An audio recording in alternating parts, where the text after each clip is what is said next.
Olá! Na nossa reflexão de hoje falaremos sobre aprender a ser flexível. O texto encontra-se no livro de 1 Reis, capítulo 5, do verso 1 ao verso 15.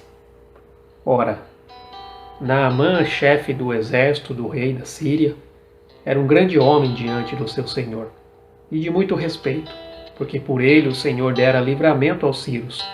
Era este homem valente, porém leproso. Saíram tropas da Síria e da terra de Israel e levaram presa uma menina que ficou ao serviço da mulher de Naamã. Disse esta a sua senhora: Provera Deus o meu senhor estivesse diante do profeta que está em Samaria. Ele o restauraria da sua lepra. Naamã foi ao seu senhor e lhe disse o que a menina da terra de Israel havia falado. Respondeu o rei da Síria: Vai, anda, e enviarei uma carta ao rei de Israel. Assim Naamã partiu, levando consigo 10 talentos de prata, 6.000 siclos de ouro e 10 mudas de vestidos. Entregou a carta ao rei de Israel, que dizia: Logo em chegando a ti esta carta, saberás que eu te enviei Naamã, o meu servo, para que o restaures da sua lepra. Tendo o rei de Israel lido a carta, rasgou as suas vestes e disse: Sou eu Deus? Posso matar e vivificar? Porque este envia alguém a mim para ser restaurado da sua lepra? Notai, peço-vos, e vede que busca ocasião contra mim. Quando Eliseu, homem de Deus, ouviu que o rei de Israel rasgara as suas vestes, mandou dizer ao rei: Por que rasgaste as tuas vestes? Deixai-o vir a mim e saberá que há profeta em Israel. Assim veio Naamã com seus cavalos e com seu carro e parou à porta da casa de Eliseu. Eliseu mandou-lhe um mensageiro, dizendo: Vai e lava-te 7 vezes no Jordão, e a tua carne te será restaurada, e serás purificado. Porém Naamã indignou-se muito, e se foi, dizendo: E eu pensava que ele certamente sairia, por-se-ia em pé, invocaria o nome do Senhor seu Deus, agitaria a mão sobre o lugar infectado e me curaria da lepra. Não são Abana e Farfar, rios de Damasco, melhores do que todas as águas de Israel? Não poderia eu lavar-me neles e ser purificado? Assim se voltou e foi-se com indignação. Chegaram-se a ele os seus servos e lhe disseram: Meu pai, se o profeta te houvesse indicado alguma coisa difícil, não a terias feito? Quanto mais, dizendo-te ele: Lava-te e serás purificado. Pelo que ele desceu, mergulhou no Jordão 7 vezes, conforme a palavra do homem de Deus, e a sua carne foi restaurada e se tornou como a carne de um menino, e ficou purificado. Então voltou Naamã, o homem de Deus, ele e toda a sua comitiva. Veio, pôs-se diante dele e disse: Agora conheço que em toda a terra não há Deus senão em Israel. Agora peço-te que aceites um presente do teu servo. Todos nós temos certos comportamentos que, por serem tão frequentes, passaram a ser nossa regra de viver e de lidar com o nosso dia a dia. São as manias ou hábitos adquiridos.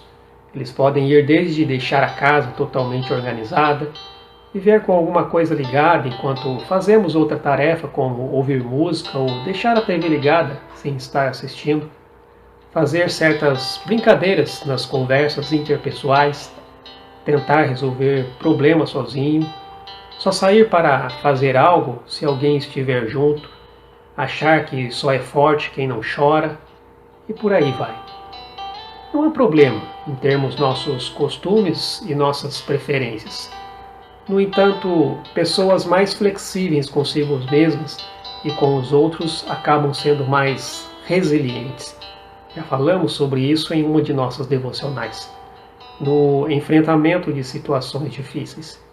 Isso acontece porque as adversidades mexem com a gente, com o nosso emocional, e nem sempre conseguimos manter a nossa vida estruturada da maneira como sempre desejamos. Quando nasce um bebê, torna-se quase que impossível manter a casa organizada todos os dias.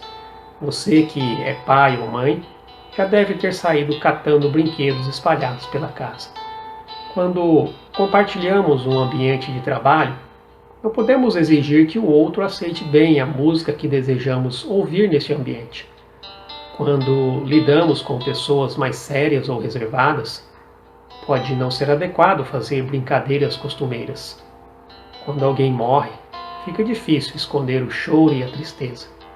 Quando ficamos doentes, podemos não conseguir fazer tudo sozinhos e, por vezes, necessitamos de ajudas externas.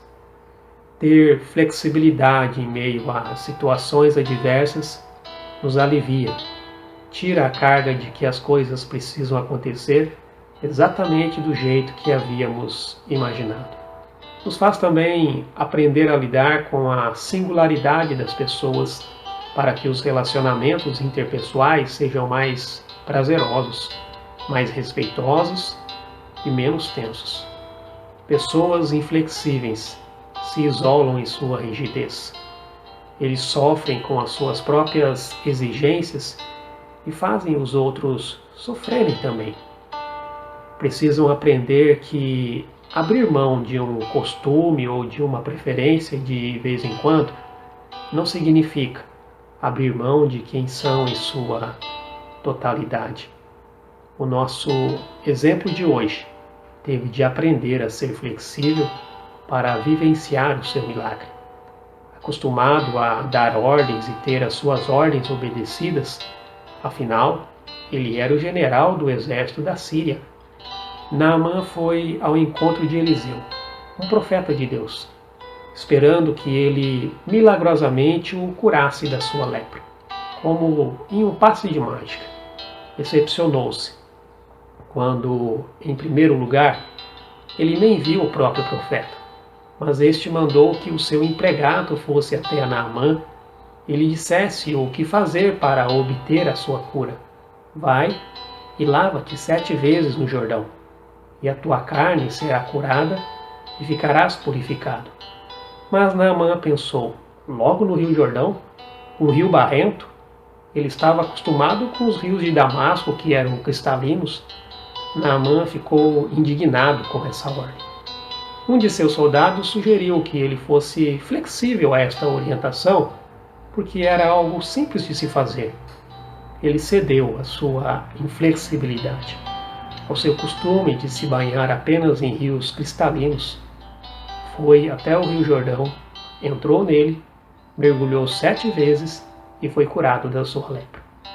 Agora, pense um pouco. Em que você precisa ser flexível? Em que você tem sido rígido demais? No que você precisa ser flexível com as outras pessoas? Ser flexível não significa abrir mão de seus valores, mas estar aberto a aceitar que muitas vezes você se tornou rígido demais para aceitar que existem pontos de vista diferentes do seu e maneiras de lidar com um problema diferente do que você estava esperando. O apóstolo Paulo nos ensina que devemos examinar tudo e reter o que é bom.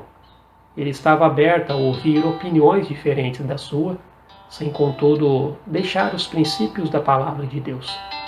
Que Deus o ajude a identificar o momento certo para que estes ajustes sejam feitos em você e por você.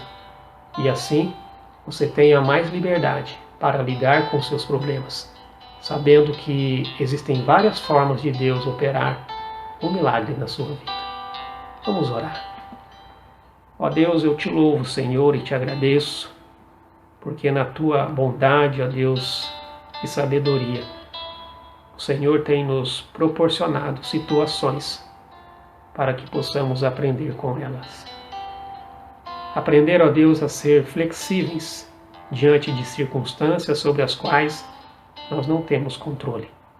Nos ajuda, Pai, a ter a sabedoria e o discernimento para entender, ó Pai, o momento de agir e de como agir, e de aceitar, ó Deus, aquilo que o Senhor tem proposto para nós. Em nome de Jesus. Amém. Que o Senhor te abençoe. Fique na paz.